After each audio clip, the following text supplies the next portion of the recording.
Dragon tiger society के member Sunil sir और अस्मिता कपूर यहाँ? उन्हें वहाँ देखकर राकेश हैरान था। मैंने तो उन्हें फोन नहीं किया था, फिर उन्हें इस कांड के बारे में कैसे पता चला? राकेश ने मन ही मन में सोचा। हालांकि उसे कुछ समझ नहीं आ रहा था, फिर भी वो उन्हें ग्रेट करने उनके पास गया। डायरेक्टर अस्मिता, मिस्टर सुनील, आप दोनों यहाँ कैसे? राकेश को देखकर अस्मिता के पैरों तले जमीन खिसक गई। कहीं ये वो पागल तो नहीं है जिसने आहान से पंगा लिया है? तुम यहाँ क्या कर रहे हो? राकेश ने सब कुछ सच सच बता दिया। ये सुनकर अस्मिता और सुनील के चेहरे के रंग उड़ गए। सुनील ने राकेश के कंधे पर हाथ रखा और उसे खुद से दूर करते हुए आहान की तरफ बढ़ा। I am sorry mister Aahan. वहाँ सुनील का डर भी कुछ कम नहीं था। शनाया को जल्दी से हॉस्पिटल लेकर जाओ, आहान ने अपने हाथ पीछे करते हुए कहा।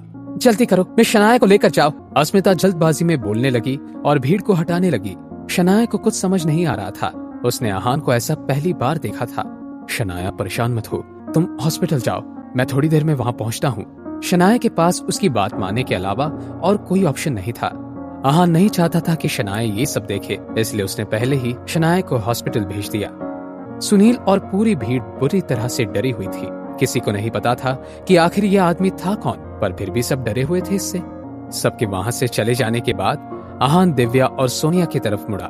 तो अब क्या क्या कैसे हुआ, सारी डिटेल बताओ।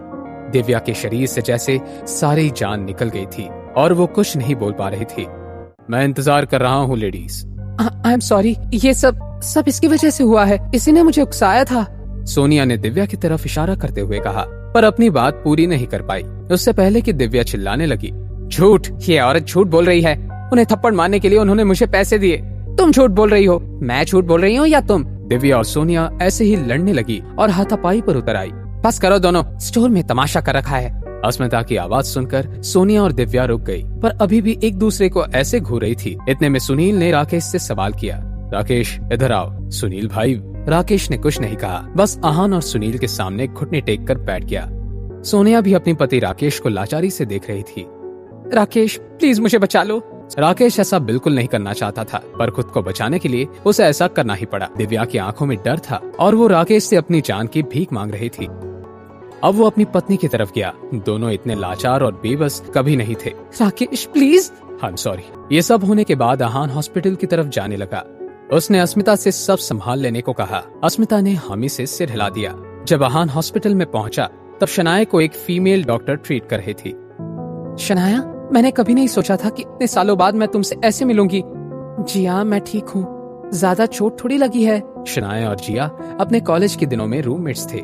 डॉक्टर जिया शनाया के सिर पर लगा घाव देखने लगी। अगर घाव थोड़ा और गहरा होता ना तो शायद उसका निशान कभी नहीं जाता।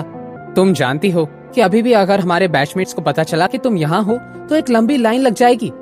सब बस इंतजार कर रहे हैं कि तुम्हारा डिवोर्स हो जाए और तुम उनसे शादी कर लो या तुम्हें प्रपोज कर सके वो। जी हाँ, मेरी शादी को 3 साल हो गए हैं और मैं बहुत खुश हूँ। मेरे पति मेरा बहुत ध्यान रखते हैं। उन लड़कों को बोलो कि मेरा इंतजार न करे।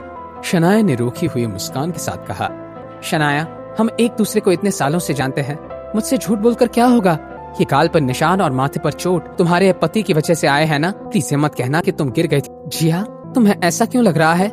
मेरे पति मेरे साथ बहुत अच्छे से रहते हैं। उन्होंने कभी मुझ पर आवाज नहीं उठाई, तो वो हाथ कैसे उठा सकते हैं? अच्छा, तो फिर वो तुम्हारे साथ हॉस्पिटल क्यों नहीं आए? वो उस औरत से डील कर रहे हैं जिसने मुझ पर हाथ उठाया था। जिया, तुम्हारा पति तो मामूली बैंक एम्प्लॉय है ना? वो शनाया बोलना चाहती थी, पर वो जानती नहीं थी कि आहान आखिर करता क्या है, इसलिए उसने चुप रहना ठीक समझा। शनाया, मेरा मतलब वो नहीं था, मैंने तो बस ऐसे ही बोल दिया।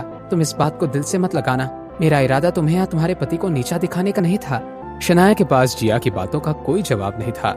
इट्स ओके, एक मामूली बैंक एम्प्लॉय होकर भी वो अच्छा ही काम करता है। शनाया ने सोचा कि इससे बेटर कोई जवाब नहीं होगा। कभी कभी शनाया सोचती थी कि काश आहान एक मामूली एम्प्लॉय के अलावा कुछ और होता। भले ही वो ज्यादा नहीं कमाता, पर फिर भी उसे अच्छा लगता। ऐसा नहीं था कि आहान को पसंद नहीं करती थी वो, पर फिर भी चाहती थी कि उसका पति कुछ और काम करे। शनाया के मन में अब बहुत सारे सवाल थे। जब उसे आहान की सच्चाई के बारे में पता चलेगा तब वो कैसे रिएक्ट करेगी? उसे डर था कि जिस दिन ऐसा होगा वो सब कुछ कैसे हैंडल कर पाएगी। आहान ने सोनिया और दिव्या के साथ क्या किया होगा और क्या अब शनाया को सच बताएगा वो? जानने के लिए देखिए अगला एपिसोड सिर्फ पॉकेट FM के YouTube चैनल पर, और सीक्रेट अमीरजादा के सारे एपिसोड्स को सुनने के लिए डिस्क्रिप्शन में दी हुई लिंक से डाउनलोड कीजिए पॉकेट FM ऐप।